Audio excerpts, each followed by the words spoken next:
What is going on, guys? Welcome to another video on my channel Hairliciously. Behind me is the city of Gangnam. So I'm actually reporting to you guys from South Korea. And if you guys haven't known by now, I stated that I was going to get my second hair transplant at Motion Clinic in November. And today is actually day 2 of having my procedure. So yesterday I actually ended up having my second hair transplant. Yes, it's been nearly 3 years since my very first hair transplant, and I came to the same place to get my second procedure done. They extracted a little over 1,800 grafts via FUE, so a little more than what I did last time. But pretty much what I wanted to do was I wanted to reinforce the hairline. I wanted to add in more density, and then I actually wanted to reconstruct the temporal points on both sides and also the bring down the temple. And yeah, it went really well. The whole procedure I started at, I believe, around 10:30 in the morning, and it took close to, I want to say, about 7 hours, 7.5 hours, including lunch. And today is day 2, so I did a lot of filming. I had a lot of the staff. Thankfully, they did a lot of filming as far as the overall process, starting with the consultation, the hairline design, the extraction process, the implantation process, and creating the slits. So I'm I'm feeling pretty good. I did have a little bit of swelling yesterday night around the facial area, around the eyes and the nose. But that's kind of, expected sometimes when you do get a lot of anesthesia on the, on the forehead area. But as you can see, it's pretty much swelled down almost 100%. There's probably just a little bit of swelling. And I do have to keep this beanie on until today. I'm going to be getting my shampoo done later today in about a couple hours. But I did have a little bit of bleeding on the recipient area. So, I'm probably going to have to keep this beanie on for a little bit. And I'm probably going to end up just keeping this beanie or replacing this with a different beanie so that I can just cover the head for the duration of the time that I'm here in South Korea.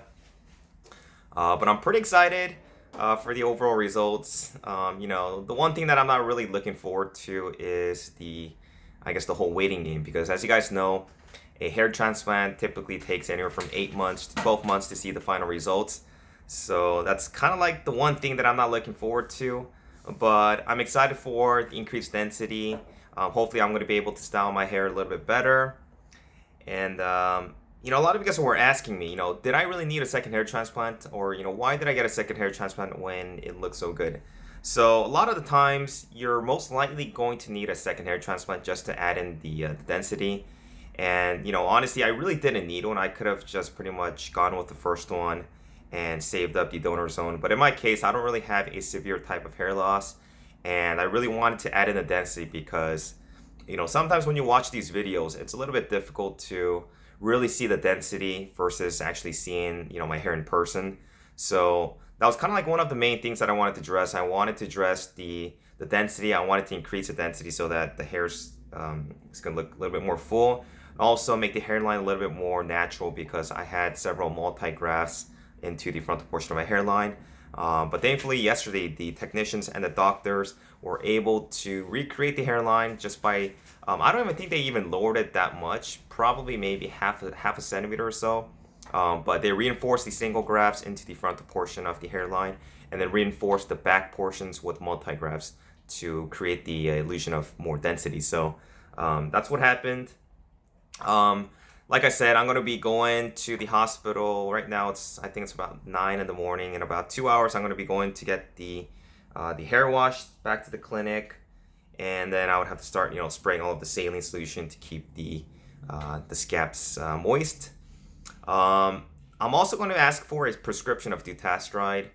As you guys know, I did stop finasteride temporarily it's been about, I want to say about 3 months now, but I'm really interested in the possibility of creating my own dutasteride topical using Minoxidil or some type of solution, so that it's going to be less systemic into the body and just target pretty much the zones where it's affected by DHT. So I feel like instead of taking dutasteride orally, I think if I were to mix it with a solution such as Minoxidil or some type of carrier, it's going to be more effective. I'm not 100% sure. There's also the possibility that I might just get back on finasteride instead of taking the dutasteride topical, but that's going to be a video of its own. But as of now, I'm not taking anything right now because I'm trying to conceive with my wife. But after that is done, I will be back on the medication. So for those who are wondering, that's what's happening.